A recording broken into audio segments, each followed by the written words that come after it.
Welcome everyone to Lunch with Dodie today. I am so happy we have some awesome people joining us today. Guest today is Cynthia Schaeffer from the Peer Court here in Silverton.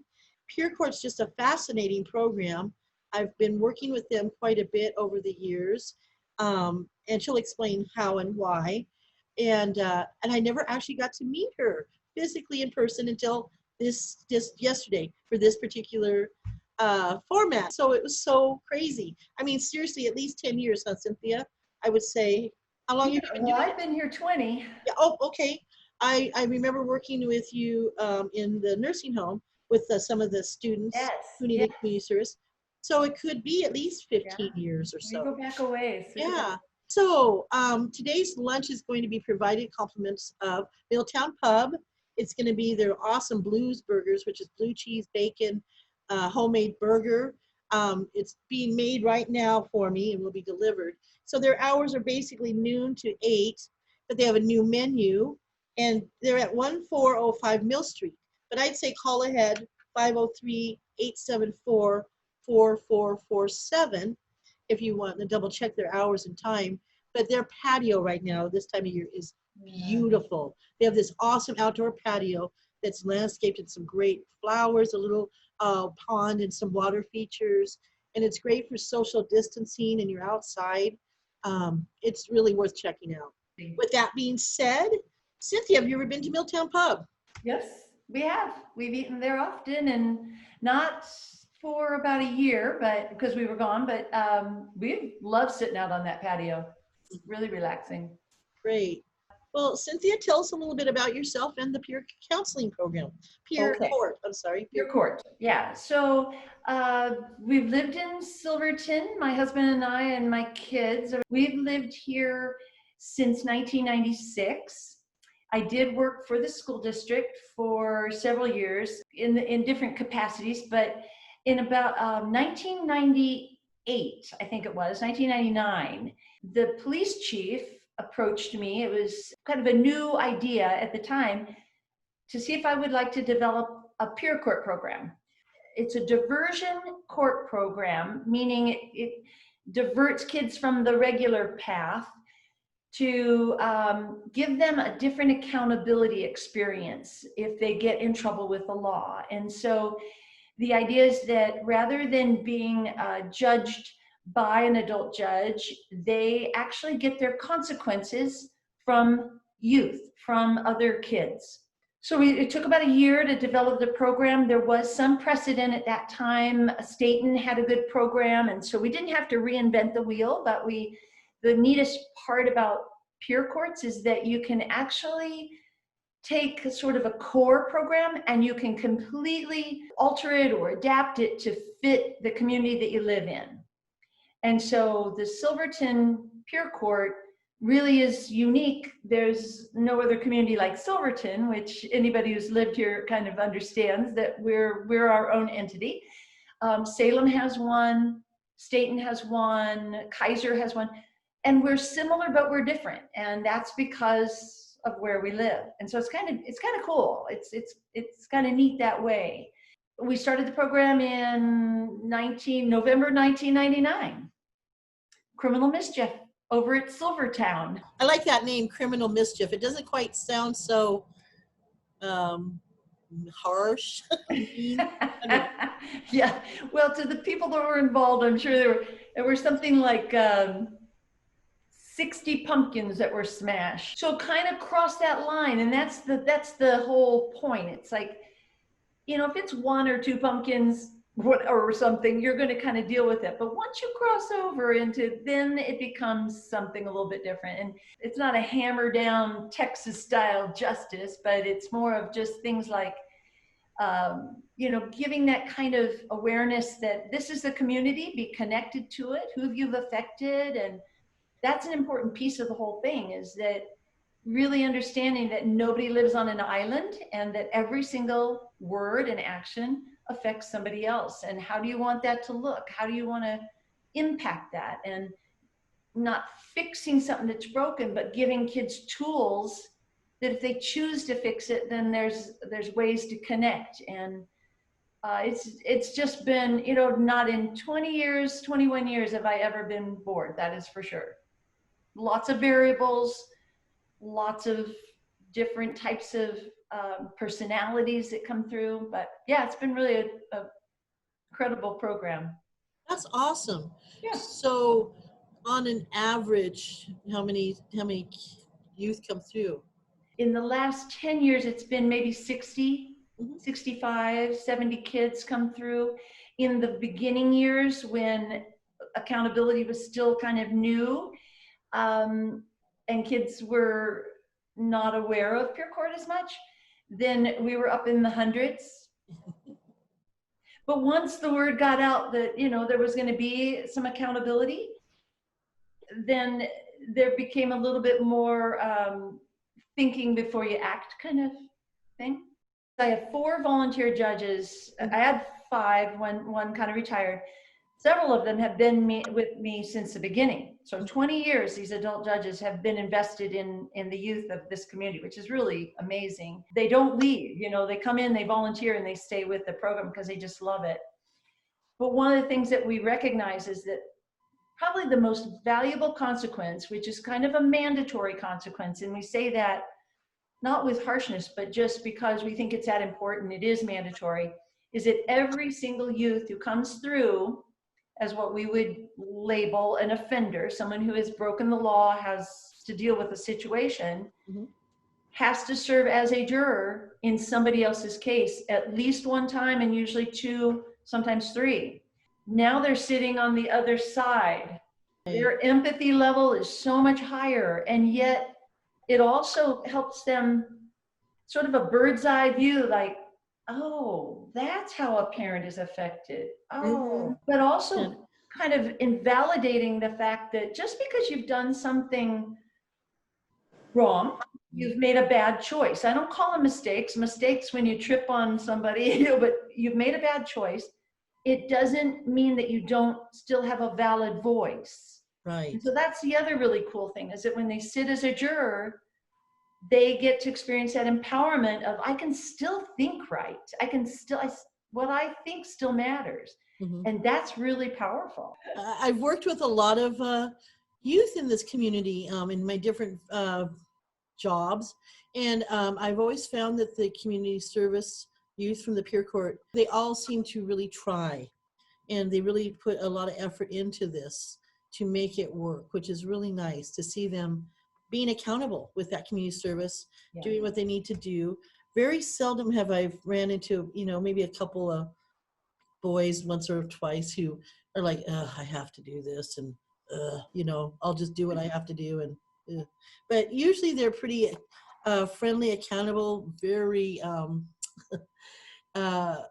not apologetic, but you know, wanting to make things right for themselves. And I really like that. And they've all been really great. You know, I haven't had a problem with any of them. Well, and part of the process of that is that they have to admit their guilt before they can come to peer court. That is where we're different. So they're somewhat invested in, okay, I chose this. Mm-hmm. And that helps, I think. Right. And honestly, because of, you know, confidentiality and everything, I don't ask them what they did.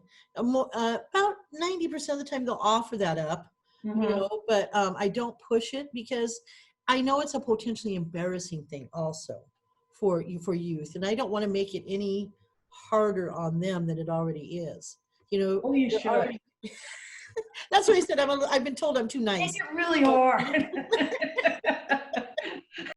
Part of that healing process, honestly, part of the healing process, and I'm really straight up with them, is you've got to open that wound all the way. Yes. If you fall down in gravel and you leave one piece of gravel in that wound, it will get reinfected. So open that wound up, be honest, be authentic, and then you actually will experience complete healing.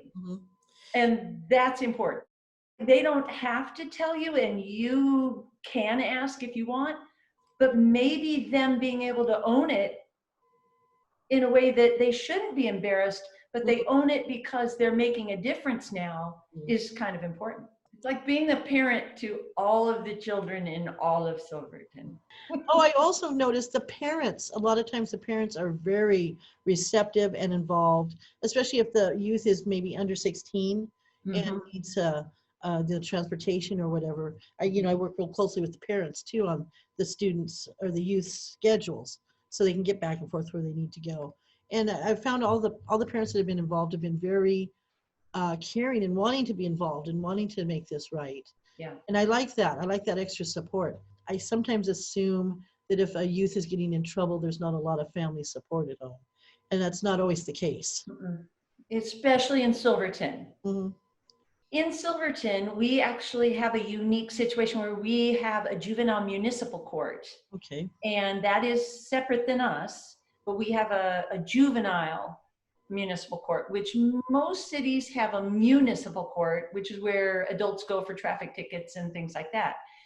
So by having that, our kids, if they receive a violation or a misdemeanor, not a felony. So these, it's kind of determined on the scale of the seriousness of the offense. And so for violations and misdemeanors, and what's something we call status offenses, which would be like an MIP tobacco, where Mhm. you and I can use tobacco products if we choose to by age, or curfew. Those are status offenses. So we see those. And so if a juvenile gets one of those types of offenses, and then they go to the juvenile municipal court, that's where they enter their guilty or not guilty plea. And then once that happens, that youth and that parent come and meet with me. We do what's called an intake process. And that's an important part where I let them know everything to expect from peer court, but also I get to ask some questions about them and what they're interested in, what got them there. I'll be honest, it's also a good time for me to look for red flags. So red flags would be anything that would make them not appropriate for our court. Maybe there's some very, very significant mental health issue that we just simply don't have the resources to address. And it's all about making sure that their accountability is, beneficial to them. And Mhm. so if that's, I can divert it at that point before it comes to peer court. We have about 35 typically, a pool of about 35 juveniles, youth from the high school who haven't gotten in trouble, Okay. and they just love the program. They're interested, and some of them are interested in social work down in their future, or law, or just they're interested. And then they're everything from freshmen to seniors, and then they volunteer, and they are kind of our real foundation of our jury. Do those students get credit at all through school for doing it or no? No, and I wish they did. We've tried, we've talked about it. I keep track of every minute that they participate. And of course, many of them have applied for scholarships. Yeah. Mhm. And I will write a dynamite, and Mhm. many of them receive scholarships. When you're on a scholarship committee and you've got hundreds, what really stands out is not the young person that popped up out of nowhere and volunteered for 3 hours at something, but someone who from freshman to senior year was Yes. really committed to something. Right. That is a different type of person, It is. And you're so right on scholarship or application like that. Those are the little things you really look for that set kids apart, Yeah, you know. exactly. Also, the idea of a student or a peer, youth who's gone through the program and become better because of it. Yes. I would look at something like that also. Yes. You And know, a lot of the kids that come through as offenders, once they're done with all of their consequences, many of them have turned around and become volunteers. They ask you to keep track of records and things, and everybody brings up the word recidivism, and recidivism simply means, repeating offenses and that kind of thing. And that's usually the scorecard. I hadn't heard That that. is not the best scorecard in my mind. Do you get a lot of repeat offenders? Well, I can't. We're a first time offense. Okay.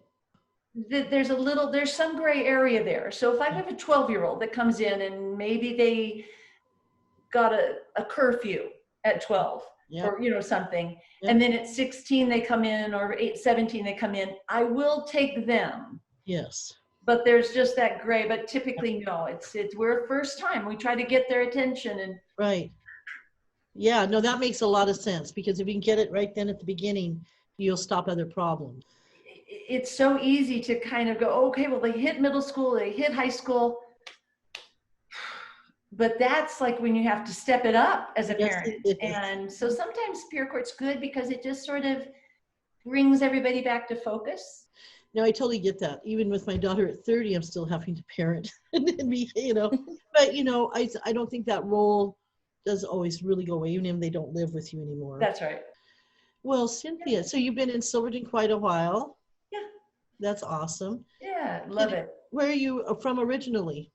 Well, I was born in Colorado, Uh-huh. but my father was an executive. And back then, when you were involved with business, they moved you and you moved. And so before coming here, I had lived in 16 different states. Yeah. I always envied people like, oh, people would talk about roots, and it was like, yeah, I don't have those. And it was so cool, the kids in school that had roots. Well, Cynthia, this has been great. And I know you have such a valuable service for Silverton. I mean, I think this program has made I've seen a huge impact and a difference with some of these youth that I've dealt with. Yeah, it's been really good to just watch kids that, my big thing is when I talk about it is you usually look immediately, like, where are they disconnected? And, is it family? Is it school? Is it community? Is it peer groups? Mm-hmm. What? And usually it's multiple, like you guys know. Mm-hmm. And so encouraging the youth that are the jury to try to discern that, try to ask. So the jury asks questions, and they're trying to figure out, they don't really want to know maybe the nitty gritty of the incident because the police report's right there. But what they're trying to get is like, what got them to that point What of making that motivated decision? Yeah. And what, if any, has changed? And so they're trying to figure out those disconnects. Sometimes you come across a young person that just has these incredible interests, and they're just so wonderful. You can go kind of off the standard path of consequences, and you can really tap into that. And so taking what his gifts are and letting him explore how he can use his gifts for the community, you're going to be connected more to a community when you do that. And so it's really cool when that kind of thing happens. Sometimes it happens without being that specialized, but it's really neat when you can, tap into somebody's gifts. No, it is really nice. Yeah.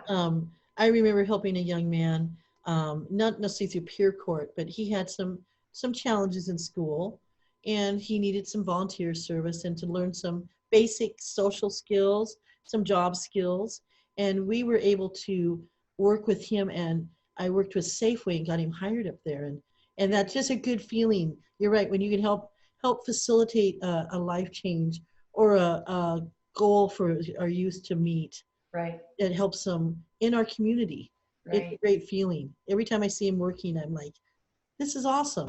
I had something to do with that. But that's not my motivation for doing what we do. It's the whole community. And I know you feel the same way. And it's awesome to be able to live and work and give back to the community that you grew up in and have some a stakehold in. Well, hey, ladies, my lunch just got here, and I wanted to share with everybody this awesome burger from Milltown. Wow. Yeah, Really good. yeah. They also have been doing $5 meals too, which is a really great burger and fries, but not quite their blue cheese bacon burger, which I highly recommend. And like I said, their hours are noon to 8-ish, maybe later on the weekends.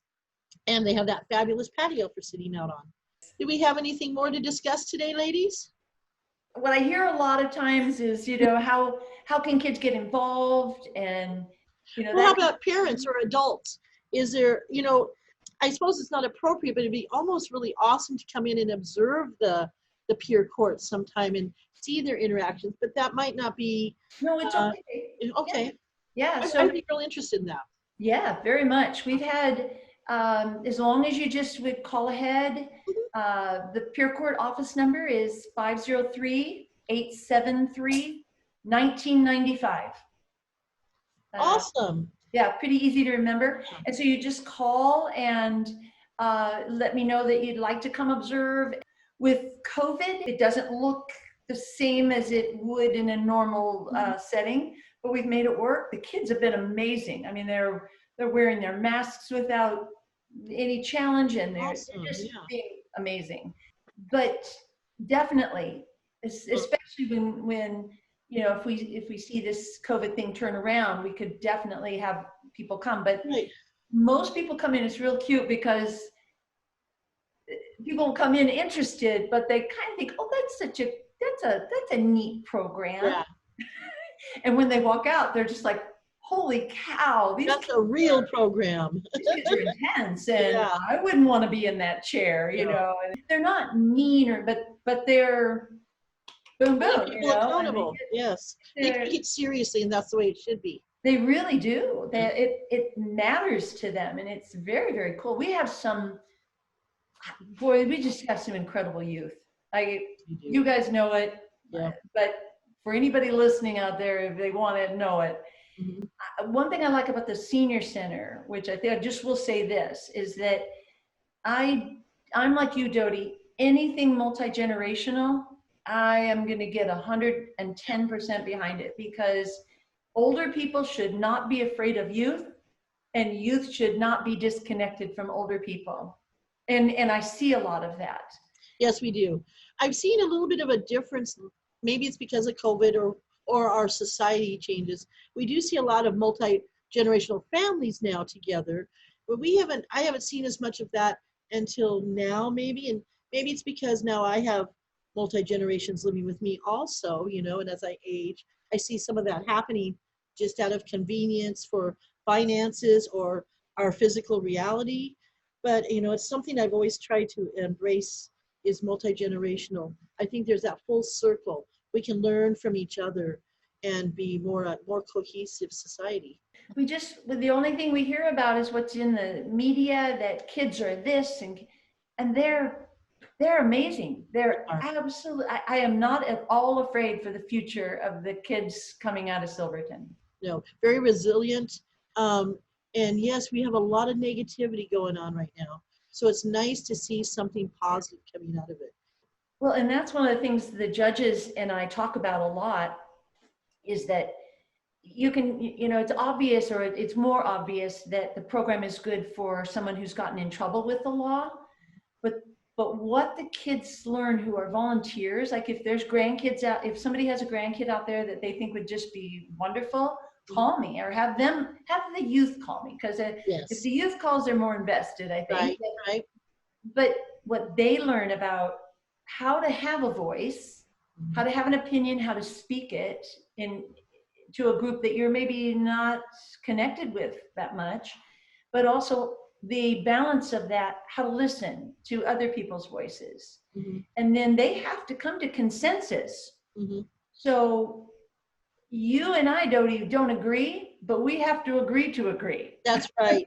Well, that's such a powerful tool to learn how to compromise and how to work with people you might not get along with normally. That's what is a true technique of mediation, is they taking the two opposing factors, putting them together, usually to find something they oppose together, because that seems to work the best, but having them together then work it out to that third party.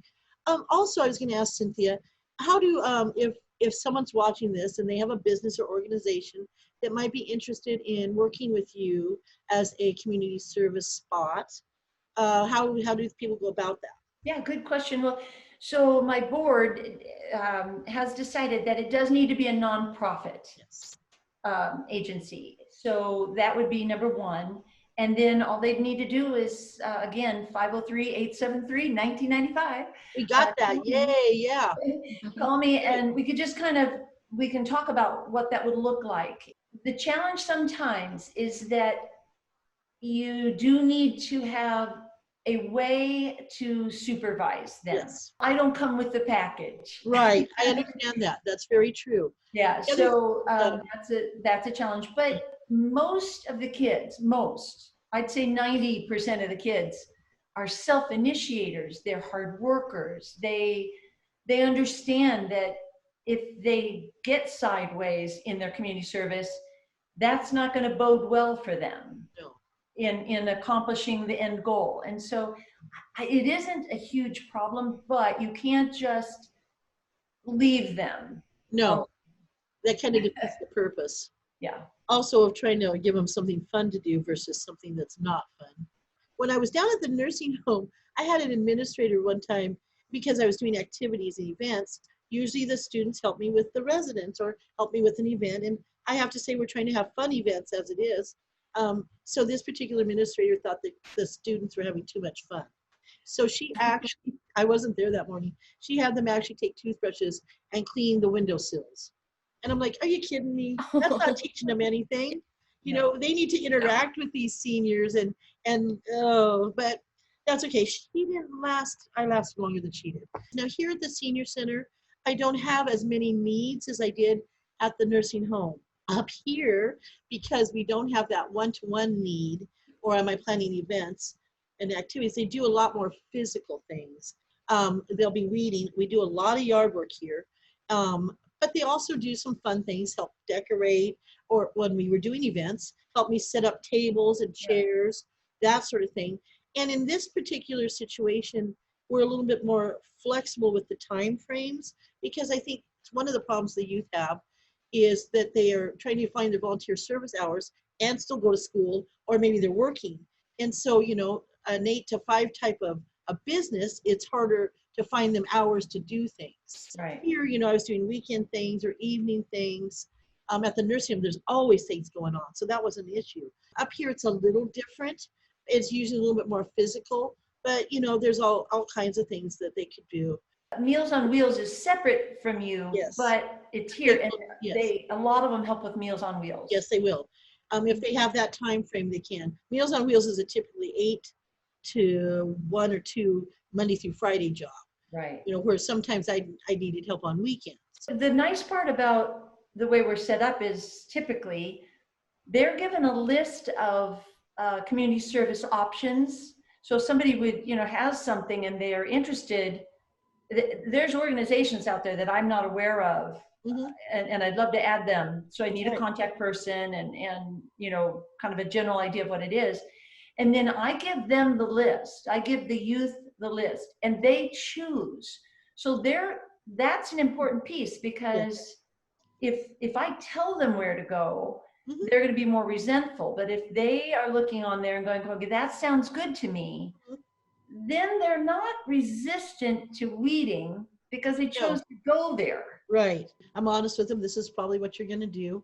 You might sweep the parking lot, but it's usually not, I'm not going to have them scrub the windowsills with toothbrushes, Well, and we do like Homer days. Yes. And Oh, yeah. and sometimes, they're in the nitty gritty, moving tables and Oh, yeah. emptying garbage cans. And I have used them for other organizations I've been involved with, either a hospital auxiliary or a Kiwanis event. I'm not shy about sharing the volunteers. If I have a youth who needs his hours and I can't do it all, hey, come on and, you can help do this or that.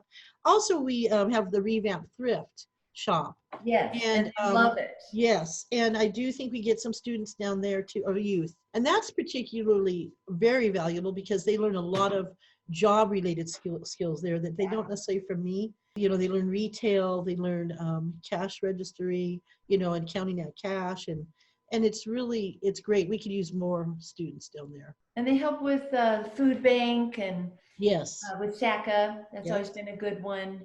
Habitat for Humanity. Mm-hmm. That was easier when it was in Mount Angel. It's I know. a little harder to get to Woodburn, but it is. One time I had some kids that said they wanted to they wanted to learn culinary skills. Yeah.